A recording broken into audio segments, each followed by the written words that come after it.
Hi, friend. Hi, friend. And to the brave hearts listening out there, welcome to Permission to be Human. I'm Andrea. And I'm Janelle. Get ready for some real-time relationship woo and wisdom from the front lines with occasional tantrums and tears about how breaking rules, blurring boundaries, and tossing tradition can be catalysts for finding your truth. Let's debunk the fairy tales we were told as children and create a new map for life. Yes, Disney can go fuck itself. If you're seeking permission to choose your own path, freedom is the new F word, people, and want to feel less alone along the way, we got you. Please note, this is our side of the story. Our partners and metamors have their own individual experiences, and we do not speak for them.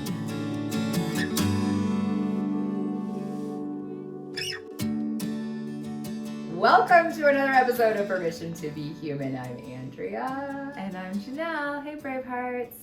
We see you. We see you doing the easy shit and the hard shit. Yes. And really, we are in such awe all the time because we had another Braveheart conversation recently, and we just both left feeling like honored and with such respect for the bravery that everyone is calling up to just face their everyday life. Yeah. To be more themselves and to feel... to surrender to the journey. And to remind you, our Braveheart conversations are in real life events we hold at the Goddess Temple, currently in Denver once a month. And they have been a smashing success. Like, we always see them, we're like, oh my God, that was amazing. Yeah, just like the vulnerability, the sharing, like the group learning and permission that happens. Our next one is November 14th. 6:30 to 9:30 p.m. and that one is for women only. We're not doing one in October because we have our Braveheart retreat happening October 18th through the 20th for women. So an intimate gathering for anyone who is interested to feel in greater permission and sisterhood and laughter and joy and being held and fun. And learn more at permissiontobehuman.live/events. Love to see you. Today, we're going to honor that Braveheart conversation and dig into the topics that came up in that intimate circle. So the first question was, is the idea of a monogamous, fully fulfilling, committed partnership an unreal fantasy? Yeah, this just like hit me again in a different way as you said it. Because I think this does tap into the fairy tales and forever that we were taught, that at some point did seem like, oh, this isn't real. This doesn't really happen. And I'm not to say that it doesn't. I think it can, absolutely, and I think it does for people every day. Yeah, I know people it works for. Yeah, for sure, me too. It's hard work for sure, as any relationship is. But for the right people, it can happen. As you know, on this podcast, we do not advocate for polyamory. We just advocate for feeling alive and free. And this, I think this, from this particular Braveheart, was a beautiful recognition of herself. And I really saw her as she got vulnerable with this question. Like, can I do this or not? And I would also say that a monogamous relationship, for me, was just as hard of a work as a polyamorous one. It's just a different kind of hard. But I chose the latter, but whatever's right for you, choose it. If monogamy feels true for you, great, then it can happen, right? If polyamory feels true for you, it can happen. But that, like, allow yourself to listen to yourself, to your inner knowing. Really important. And another Braveheart had a beautiful reflection. She said, and I paraphrase, I hear you fighting against the monogamy in some kind of reverse society way. Like, you're supposed to want polyamory when really it's not your thing. You know, and that was just so interesting. I'm like, oh, that's just like coming from the other side. Because I think this particular Braveheart is swimming in the waters where polyamory is pretty accepted. And she knows people that do it. And she's like, okay, I'm trying to do it. I'm trying to, like, you know, fit in. It's like, maybe it's not her thing.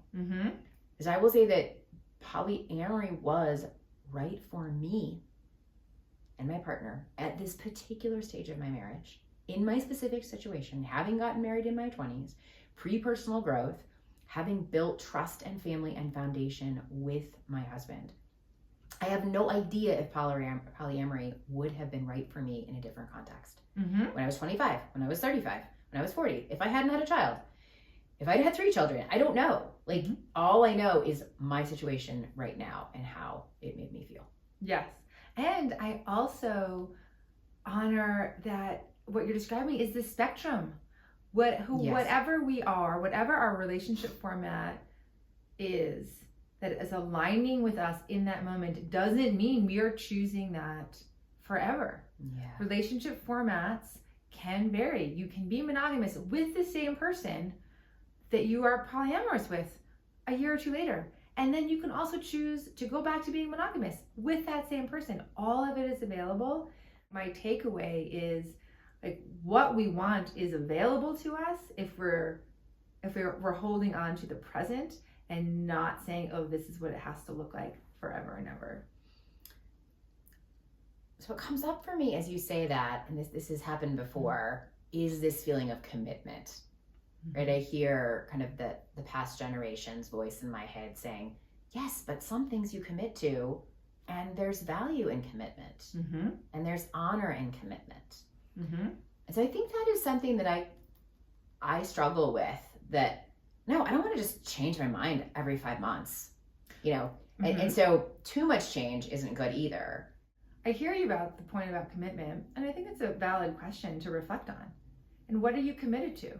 Are you committed to the person, to growing with the person, to growing yourself, to your own personal growth, to growing what the relationship looks like between the two of you? Are you committed to that? Or are you committed to the shape? And because in my case, right, like a lot of us didn't know there was another option other than monogamy, right? Married and monogamous was just the only relationship format I grew up with that I thought was out there. But I actually still feel committed to the partner that I was with and I chose, just the relationship format changed. Like, I don't feel like my commitment is what got undermined to him. Yeah, I think you're right. I think the question is, what are you committed to? And for me, that changed. I think I used to be committed to a marriage, committed to marriage looking a particular way.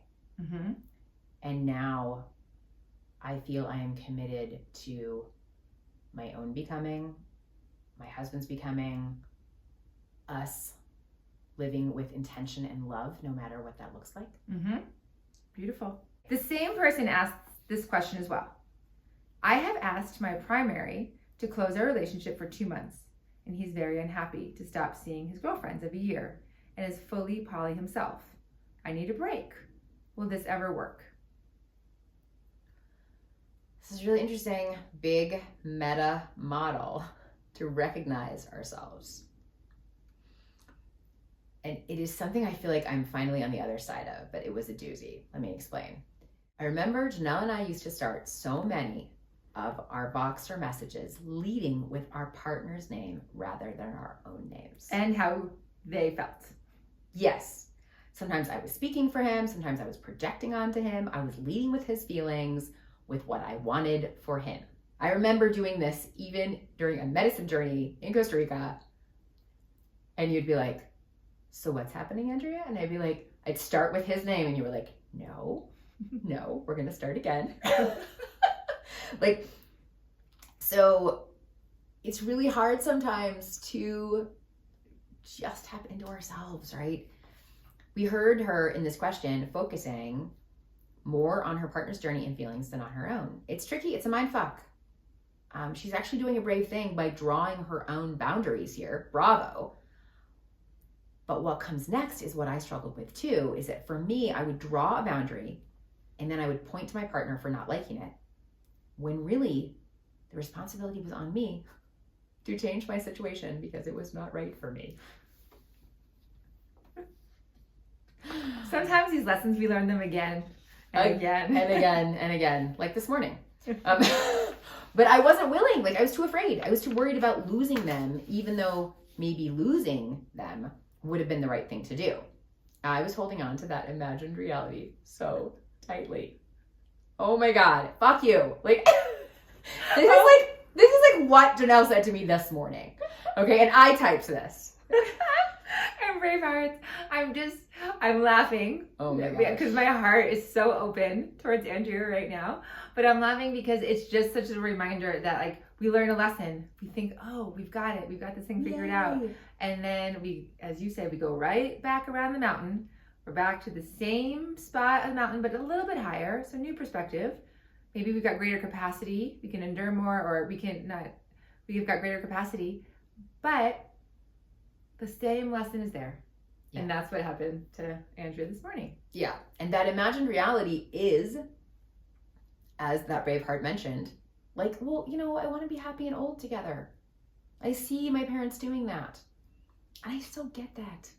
But then another Braveheart chimed in, is like, actually, yeah, I see that. And I'd love to be doing that rocking chair on the porch thing. She's like, but in reality, I'll probably be sitting with 2 other biddies because our husbands died first. Or maybe he left me, or maybe I left him, or maybe he decided to separate. Like, life has its own plans, and the chances of being truly, truly happy late in life with someone you're just not sure about now just isn't that high. Oh. Mm-hmm. So I have to like let that sit. Okay. So I want to just explain this again. Janelle, can you do your take on this? Okay. Yes. It was such a hard journey to put myself first and to not caretake my partner's feelings. You can ask for your desires. And if he agrees, then you have to trust that he can honor his own boundaries. But it's about knowing and trusting yourself. And once I finally got to the point of realizing I was honoring his boundaries and not my own, and I didn't even know what my boundaries were for a long time, mm-hmm. That is when I was able to stand more solidly in the truth of myself. It's just so crazy. Yeah. Okay, I hope you're following Bravehearts. It's like, it's confusing to me. But I do want to mention one more thing just to bring this down to the concrete everyday. And I want to go back to this imagined reality of being all together, you know, always having each other's back, that security. I mean, I definitely, like that. I mourn that. Like, I don't think I'll have that with my current partner. Mm-hmm. And it's super sad to me, but it is this imagined reality. And I actually compared it in the Braveheart Conversation, I think, to Janelle's probably chagrin, to like keeping 25 wine glasses in the basement before that dinner party you have once every 5 years. Like, really? Like, what are you fucking doing? Like, mm-hmm. The wine glasses that always are on the threading, like the wine glasses that could break anytime, they're difficult to move, they take up a bunch of space. You're not really using them. You're just like holding space for them in your head so that you can use them when you need them. And they don't actually serve you on a regular mm-hmm. basis. Mm-hmm. And I don't do that anymore. Right. Mm-hmm. It's like we had a saying when we were in the Peace Corps, like, no more china cabinets. You know how like our grandparents would have these china cabinets with their best china, did they? And they would never use it except on holidays or only special occasions. Like, don't burn that rose candle. Mm-hmm. Because it's only for special occasions. And then the special occasions with us almost never come. Mm-hmm. And so, you know, I'm mixing metaphors a bit here, but I think you're getting the idea. Yeah. So there you go.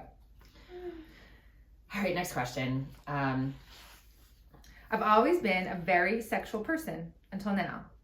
Suddenly my libido is fairly non-existent. Now what? Is it a sign? Wrong relationship? Menopause? Was my sexuality just a way to connect that I no longer need? This is so unfamiliar. I love this question. So poignant and common amidst my friends too. I think first, embrace impermanence. This is likely a stage. We're a different person every day, particularly with our changing bodies. During menopause or perimenopause, be gentle with yourself. You know, I really had some follow-up questions for this person that I couldn't ask her directly, but I was curious if like the low libido is impacting anyone else in her space. And just to be curious about what else is happening in her life and if this is not the phase for sexual activity. The other thing. Yeah, I loved what you asked too. was, ask yourself, like, how do you define the word sexual? Mm-hmm. Is your definition too narrow? Are you missing things that are outside of society's perimeter and definition? How do you define pleasure? It can be eating a delicious peach, picking flowers, singing, playing tennis, but it also can be like caressing each other, holding each other. It can be laughing naked in bed together. What does sex really mean? Mm-hmm. Yeah, and don't underestimate the impact that the rest of your life can have on your libido or on how you think about sex. Like making small changes in your day, whether that be with your diet or your exercise or your routine, or taking a different route on your errands, or sleeping in instead of getting up, or walking instead of sitting. Like small things make a big difference and impact your whole system. New question. My sexual pleasure is very mental. It's in my mind, and I would like new mental ideas or fantasies, but I'm not sure where to find the material, especially in a house where I cannot successfully hide anything. First, great awareness that it's in your mind, that you're noticing it's in your mind. And remember that it can live in your mind, great, and remember to tap into your body and your gut and your heart and your sex, as you're experiencing this. Mm-hmm. And if your sex is mental and you're happy with it and content with your sex life, great. Like there's no need to change it if there's nothing wrong. But if you are curious and would like to try other things, then take some time to think about what those are. It could be erotica, talking to other friends about what else is out there in this wild world, or Tantra or BDSM that is conscious and expansive and simply something new. That I think what I'm not sure from the question is it a matter of curiosity, and then can you just, that you're wanting something different, and then, how do you bring your curiosity to it? Yeah, great. Totally agree. Next question. I feel very comfortable in my current sexual routine, and I know what works. How do I get my brain to think that something new will be just as good? Yeah. I mean, this is just like a common question for everything, right? And I said, consider that I was happy eating Captain Crunch for breakfast and maybe someone else was going to their job at Core Power Yoga or driving their Honda Civic in their 20s, and yet we wouldn't probably choose those things now, right? Like I don't do the same things that I did when I was in my 20s. Thank goodness I don't. Like sex is really the same way, and I think we have to treat it that way. We have to try new things to get out of our comfort zone, right? I love the phrase, like, what's the opposite of pleasure? More pleasure, right? Like you don't know what else you might like even more. And so the idea of bringing a lightness and a curiosity and a adventuresome spirit to like, let's just try something new. I never heard that. You say that the opposite of pleasure is more pleasure. Oh yeah. Huh. So I don't remember where I heard it. It's not my original phrase, but yeah. So just mean, are you saying that the original pleasure might be like so boring compared to this next pleasure you're gonna get? Is that it? It's that you can always have more pleasure. What I'm not saying is, if you're in pleasure right now, then for the sake of it, like chase the next thing. But what I am saying is that it's like, even like right now, right? Like I'm sitting here talking to you comfortably. But now that I'm focused on it, I'm like, actually my right butt cheek is a little bit numb. So I'm going to adjust. That little bit. I'm actually more comfortable now because I'm paid attention to what's here. So the idea is that you can always Great example. Yeah. Okay. Love it. So next question, when and how will I make sustainable wealth? Just totally different topic. I love this because money is just about as taboo as sex and polyamory. And so we learned a lot of principles from the 3 to 5 Club and Chuck Blakeman long ago. And that was a really important community and mentorship for Janelle and I.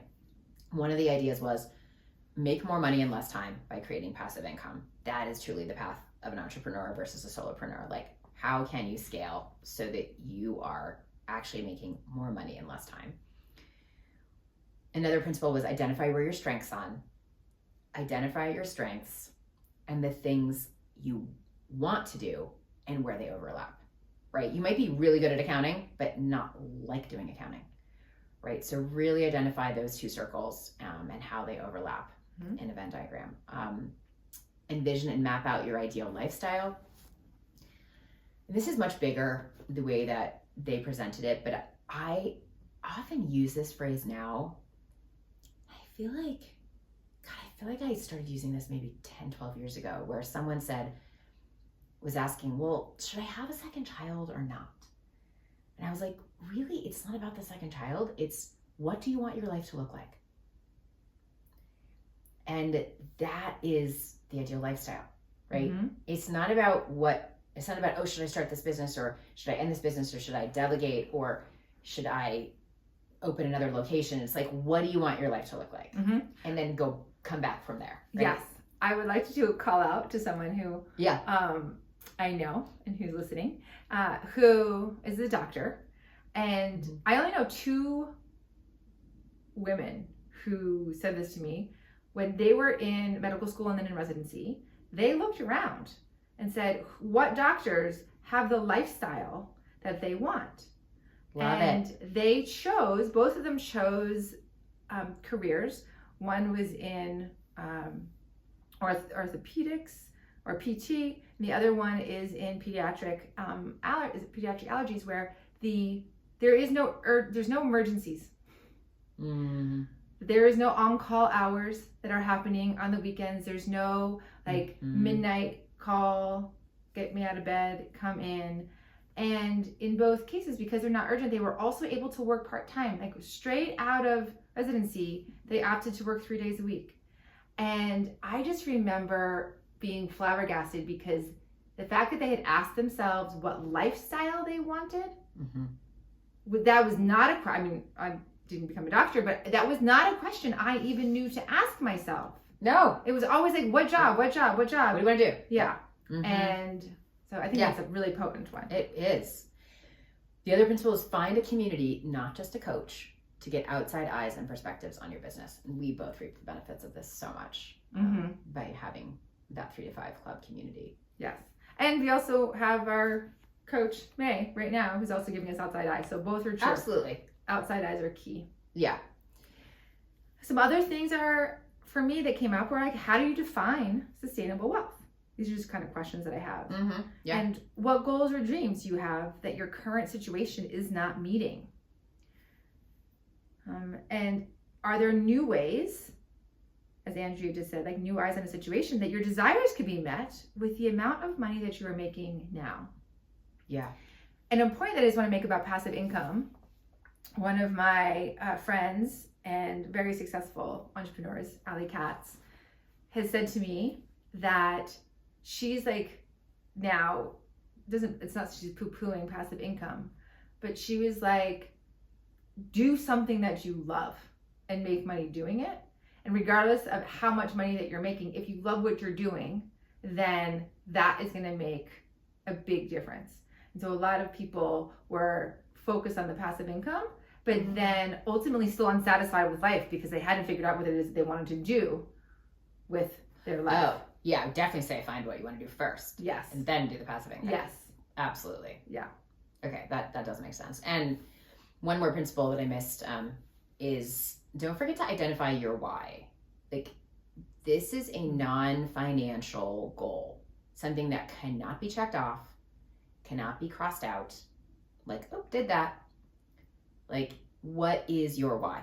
Like, I, just off the cuff, like, my why is like, I want to help people be brave. I want to help them self-express. I want to help them become their full selves. And it doesn't matter if I'm doing that with a client or when I talk to a magical stranger at an airport. And that is something I can do forever.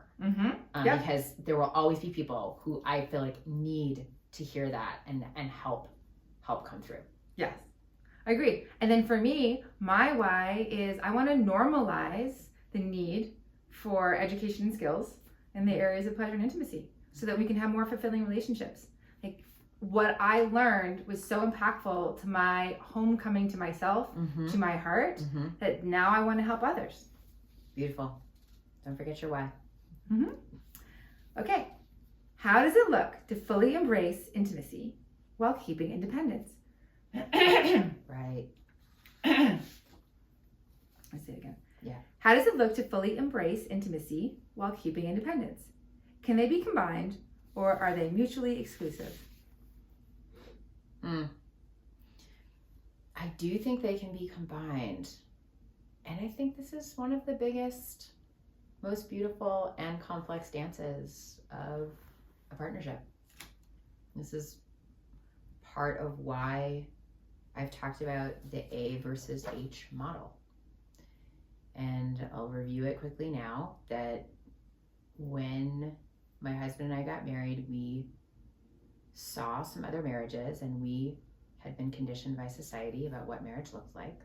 And we decided that we wanted to be an H, not an A. The letter A is two swing set poles melded together at the top and leaning on each other and connected in the middle. And that was how a lot of the marriages we saw were.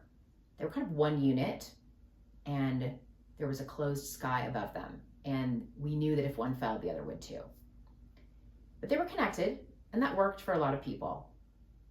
But we wanted to honor our joint path as well as our individual paths. And so in an H, there are two pillars going upward, connected in the middle, building new rungs of connection as they go. And the sky is open. The sky is open, exactly, to keep growing and keep going. And to me, this is a good model of how you can build intimacy and independence at the same time. I think it takes a lot of patience, because there are going to be phases where there's less connection and you're more in your individual path. And then there's going to be phases where there's lots of rungs and less individual path. And yeah, it's a dance. You have to just keep at it. And then another question is, how do you define independence? Another case of reaching outside the box definition that society gave us. Is it living alone? Right? You could be together and having two separate places, or maybe even two different rooms. Is it being able to, fix the sink, to going to Burning Man by yourself? I think that there is ways that we think, oh, we're not together if we are doing our own thing. But yet, if doing our own thing is giving us the confidence in ourselves, being in our own energy, that's bringing us more into our radiance, then when we are interacting and relating on a daily basis with someone else, then we can bring more of ourselves to the experience. Exactly. And I think that's a perfect segue into the intimacy perspective, because if I'm building intimacy with myself, then I can more easily build intimacy and independence with a partner. Beautiful. Yeah.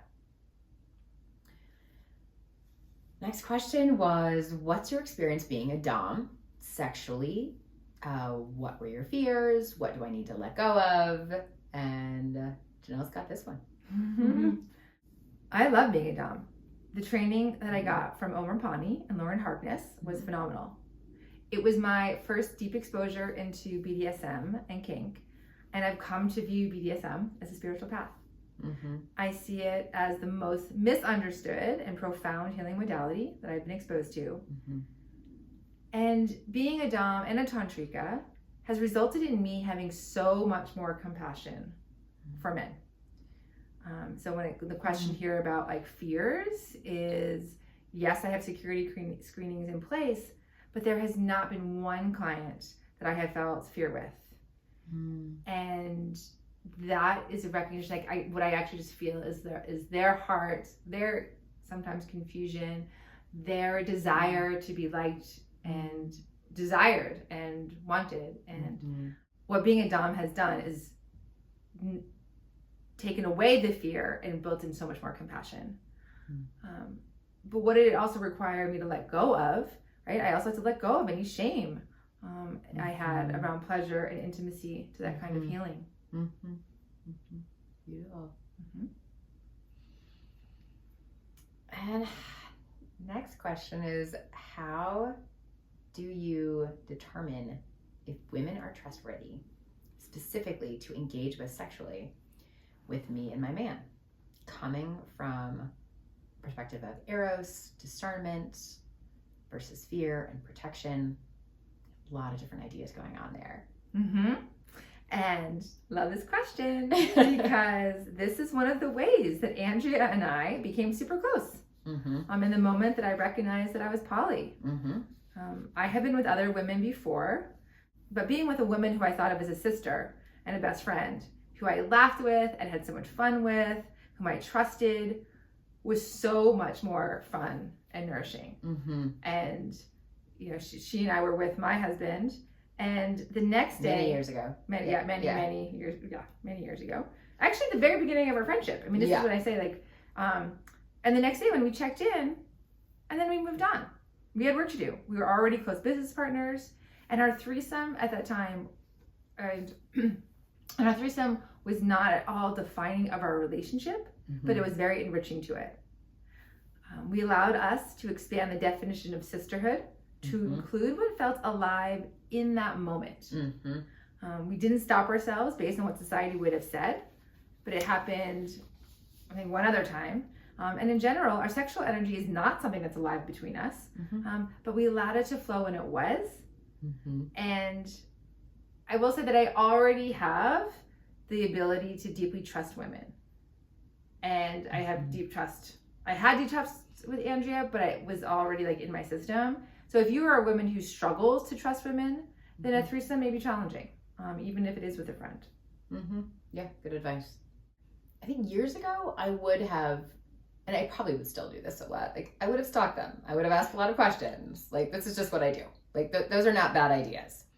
But now I do feel like it's all an instincts thing.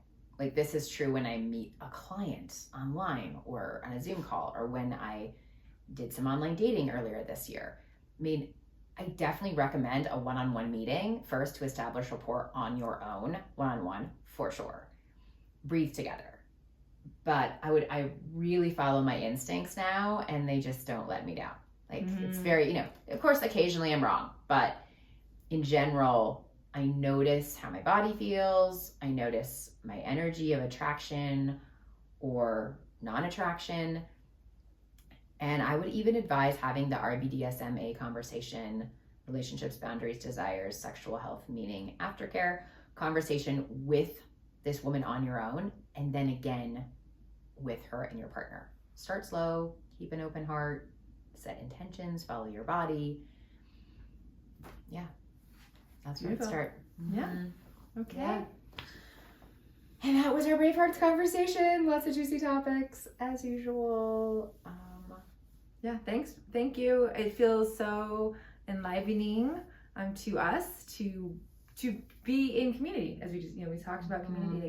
Like, we are building a community of listeners, but also of in real life friends and colleagues, and it's incredible the amount of intimacy that can get, how quickly you can develop intimacy in a group like this when we're talking about things that are vulnerable. Yeah.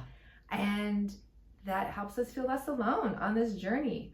I was just doing some research on intimacy this past weekend, and because I'm writing a book, Bravehearts, and the question was recognizing that emotional intimacy and feeling connected to others is what can help stave off feelings of isolation and loneliness and mental health issues.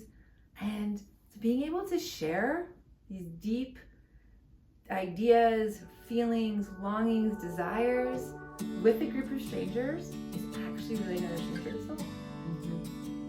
Amen. Thank you, Bravehearts. We love you. See you next time. Do you need permission to be human? You got it.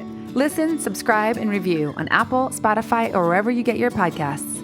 Learn more about us at permissiontobehuman.live.